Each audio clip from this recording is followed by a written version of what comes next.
तमाम अध्यात्म ज्योतिष के दर्शकों का आज के हमारे कार्यक्रम में बहुत बहुत स्वागत, अभिनंदन आप सबको। राधे राधे। एक प्रश्न जो अक्सर उठ करके आता है कि आपकी तरक्की जो है उसमें अचानक से बाधा आना, इसका क्या बड़ा कारण है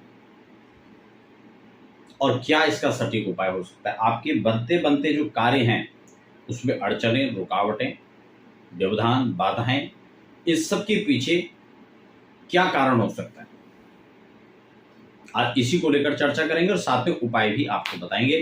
कार्यक्रम में बने रहें, लगातार बीच में स्किप करेंगे तो बातें कुछ समझ में नहीं आ पाएंगी।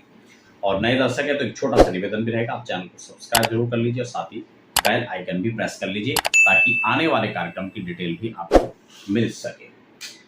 तो अड़चन जो व्यवधान है, हालांकि इसके पीछे बहुत सारे कारण हो सकते हैं, कोई एक निश्चित कारण नहीं है, लेकिन समय समय पर अक्सर अगर आपको ऐसा लगता है कि हमारा कोई भी काम है वो एंड मोमेंट में आकर के उसमें कोई डिस्टर्बेंस आपको नजर आता है, आपकी तरक्की में आपको हमेशा कुछ बाधक नजर आता है, कुछ समस्या नजर आती है, कोई ऐसा बड़ा फॉल्ट नजर आता है कि जो अचानक से आपको लगता है कि तत्काल उसी दौरान आपके साथ ऐसा होगा। तो अगर आपके साथ अक्सर ऐसा होता है, बार बार ऐसा होता है, तो क्या क्या उसके कारण हो सकते हैं। हम यहाँ पर अध्यात्म ज्योतिष की चर्चा में इससे संबंधित ही आपके साथ चर्चा करेंगे, क्योंकि वो विषय अलग है। आप स्वतंत्र भी एनालिसिस कर सकते हैं कि आपका जो कार्य है उसमें गड़बड़ी कहाँ पर होती है। उसका जो कारण है उसको आप स्वयं पहले चेक करें। क्या आप तल्लीनता से काम नहीं कर रहे हैं, क्या आपका फोकस वहाँ पर पूरा नहीं था। तो जो भी ये कारण है, इनको आप खुद चेक कर सकते हैं। दूसरा, एक महत्वपूर्ण जो कुछ गृहस्थितियां हो सकती हैं, कुछ अन्य दोष हो सकते हैं, दैवीय दोष हो सकते हैं, पितृदोष हो सकता है, उसको कैसे आप जो है इसमें वेरीफाई करें कि हाँ ये हो सकता है या ऐसा ही हो रहा है। आपके पास अपनी जन्म कुंडली है तो आप अपनी जन्म कुंडली के आधार पर देख सकते हैं। जन्म कुंडली नहीं है तो आप कुछ हस्तरेखा के भी ऐसे कुछ लक्षण विद्यमान हैं जो आप उसके आधार पर भी देख सकते हैं। सबसे पहले जिन लोगों के पास डेट ऑफ बर्थ है, अपनी कुंडली है, वो अपनी कुंडली निकाल लीजिए और अपनी जन्म कुंडली के अंदर सूर्य और चंद्रमा की स्थिति को सबसे पहले देखिए। अगर सूर्य और चंद्रमा राहु से पीड़ित हैं, केतु के संपर्क में है या फिर शनि के संपर्क में है, तो आप यूं मान लीजिए, उदाहरण के तौर पर आप ऐसे इसको देख सकते हैं कि चंद्रमा और शनि की युति आपकी कुंडली के अंदर है तो ये विष दोष बनाए, और यही विष दोष, इसका नाम ही विष दोष है, यह पितृदोष का कारण बनता है।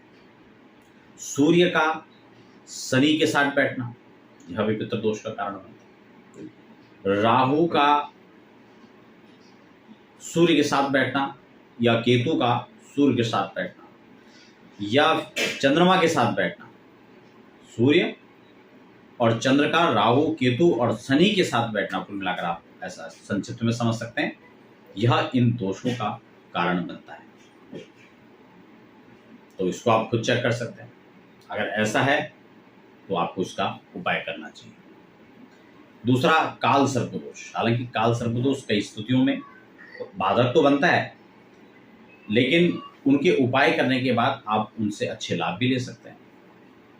तो ये छोटी छोटी चीजें हैं जो आप देख सकते हैं। उपाय की हम बात करें तो अगर पितृदोष कुंडली में निकल रहा है तो आपको पितृदोष पूजा करवानी चाहिए, और इसमें भी अलग अलग स्थितियां हो सकती हैं, क्योंकि कुछ स्थितियों में जो ज्ञात पितृ हैं, जो अज्ञात हैं, उनके लिए त्रिपिंडी श्राद्ध का विधान है। जो ज्ञात हैं, अकाल मृत्यु की हैं, कोई जल में मर गया हो, फांस खा के मर गया हो, एक्सीडेंट दुर्घटना में मर गया हो, या फिर किसी दुर्घटना का शिकार होने के बाद उसका पता ही ना चला हो, या अचानक से गुम हो गया हो, खत्म, वर्षों व्यतीत हो चुके हैं, तो ऐसे जो जीवात्मा हैं उनके लिए, उनकी सदगति के लिए आपको नारायण बलि आदि कर्म करवाना चाहिए।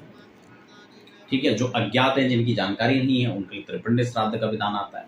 तो ये सारी चीजें हैं जो उनके निमित्त आप कर सकते हैं। उसके लिए आप हरिद्वार है, गया है, ब्रह्म कपाल आदि बद्रीनाथ का क्षेत्र है, आप इन श्रेष्ठ स्थानों के अंदर कर सकते हैं। और इसको विधि विधान से अगर आप करते हैं तो निश्चित रूप से आप इस दोष से मुक्त हो सकते हैं। कई बार स्त्रियों की कुंडली के अंदर यह दोष आता है तो उसके लिए एक अलग तरीके का विधान है, क्योंकि वो वहाँ पर पिंडदान आदि कर्म नहीं कर सकते हैं, तो उसके लिए सब शास्त्रों के अंदर व्यवस्था है कि उनको कैसे करना चाहिए और कैसे उसका लाभ लेना चाहिए। तो आशा करता हूँ आज का कार्यक्रम आपके लिए काम का रहा होगा। मिलते हैं नए कार्यक्रम के जरिए, तब तक हमें दीजिए, राधे राधे।